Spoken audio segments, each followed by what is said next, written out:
All right, welcome back, everyone. Today, we're diving into something that'll shake your understanding of the world, how perception affects our reality. When we think about our day-to-day lives, so much of it is just how we perceive things, right? Like, imagine you're having a rough day.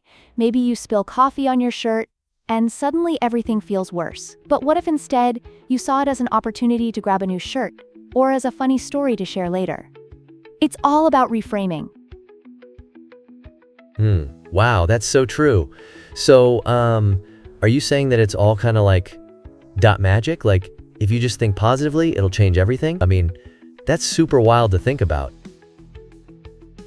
Exactly. Think of it this way. You ever been to an amusement park? Picture this. You're on a roller coaster. Before the ride, you're anxious, maybe terrified. But once you're on it, flying through the air, your brain floods with adrenaline, and suddenly you're screaming in joy instead of fear. Life can be a roller coaster in that way. Whoa, I love that analogy. So, what do you think makes us choose fear over excitement most of the time? Is it just our upbringing or something? Oh, absolutely. Our upbringing and experiences play a massive role. It's like if you grew up hearing, "Don't take risks," you're likely to approach life with caution. But think about innovators. Steve Jobs, for example. He often embraced risks that others wouldn't. He dropped out of college and then created this little company called Apple? Right. So it's like, if we play it too safe, we could miss out on some unbelievable adventures, huh? Exactly. And speaking of adventures, I once went skydiving. I was terrified at first, thinking, oh my gosh, what if my parachute doesn't open? But the moment I jumped out, that anxiety transformed into pure exhilaration. It's like jumping into the unknown can lead you to extraordinary experiences. Wow. So you just, leaped out of a plane. Hey, that is so crazy. I can barely handle a trampoline, let alone skydiving.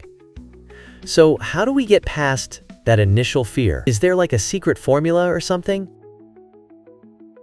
Great question. It often starts with small steps. It's like training for a marathon. You wouldn't just run 26 miles the first day. You start with a single mile.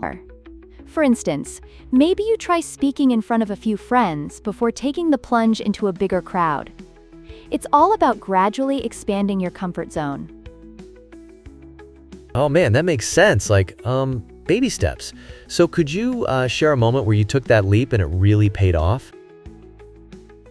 Sure. I once decided to give a speech about an idea I was passionate about at a local event. I remember standing there, heart racing, palms sweating, classic, right? But as I spoke, I could feel the energy in the room shift.